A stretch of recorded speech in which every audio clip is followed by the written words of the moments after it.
নায়ক ইলিয়াস কাঞ্চনকে আমরা legal notice দিচ্ছি এবং সতর্ক করছি জনতার বাংলাদেশ পার্টির নামে আমাদের আইনজীবীদের আমাদের একটি দল ইতিমধ্যেই আত্মপ্রকাশ করে এবং নির্বাচন কমিশনে নিবন্ধনের জন্য সকল প্রসিডিউর মেনটেন করে আমরা নির্বাচন কমিশনে কাগজপত্র নিবন্ধনের জন্য জমা দিয়েছি।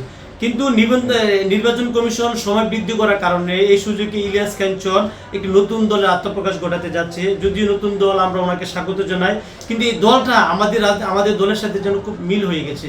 আমরা জনতার বাংলাদেশ পার্টি, ইলিয়াস কাঞ্চন জনতার পার্টি বাংলাদেশ, এবং জনতা নিয়ে এখানে প্রায় 7 থেকে 8টি দল আছে, যেমন জনতার বাংলাদেশ পার্টি, জাতীয় জনতা, আমজনতা ও আমজনতা, মাইনরিটি জনতা, দেশ জনতা, ছাত্র জনতা ইত্যাদি জনতা নিয়ে। তাই ইলিয়াস কাঞ্চনকে আমি লিগ্যাল নোটিশের মাধ্যমে রিকোয়েস্ট করেছি যে আপনি এই জনতা ছাড়া নতুন কোনো নামে অভিহিত করুন, যে নামটি শুনে দেশের জনগণ আপনার প্রেমে পড়ে যাবে এবং এই সুন্দর নামটিকে মানুষ রিসিভ করবে। আর যদি জনতার বাংলাদেশ পার্টি জনতা পার্টির কারণে যদি আমাদের ক্ষতি হয়, ক্ষতি সাধন হয়, সেক্ষেত্রে আমরা ওনার বিরুদ্ধে আইনগত ব্যবস্থা নিতে বাধ্য হব। বাংলাদেশে রাজনীতির একটি বিরাট প্ল্যাটফর্ম এবং এখানে অসংখ্য সুন্দর সুন্দর নাম আছে, যে নামগুলো ব্যবহার করে দেশের মানুষের হৃদয় জয় করা যায়। তাই ইলিয়াস কাঞ্চনকে আমি অনুরোধ করব লিগ্যাল নোটিশের মাধ্যমে যে উনি অন্য স্বতন্ত্র সুন্দর একটি নাম ব্যবহার করুক, যে নাম দিয়ে উনি দেশের মানুষের কাছে পরিচিত হবেন। এবং ওনার নিরাপদ সড়ক একটি আন্দোলন উনি সারা প্রায় কয়েক যুগ ধরে করে আসছেন, যেটি এই দেশের মানুষের কাছে খুব পরিচিত।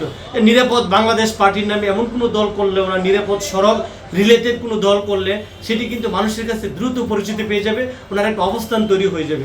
কাজে ইলিয়াস কাঞ্চন একজন সিনিয়র বাংলাদেশের সিটিজেন এবং একজন চলচ্চিত্র নির্মাতা, ওনাকে সম্মান দিয়ে কথা বলছি।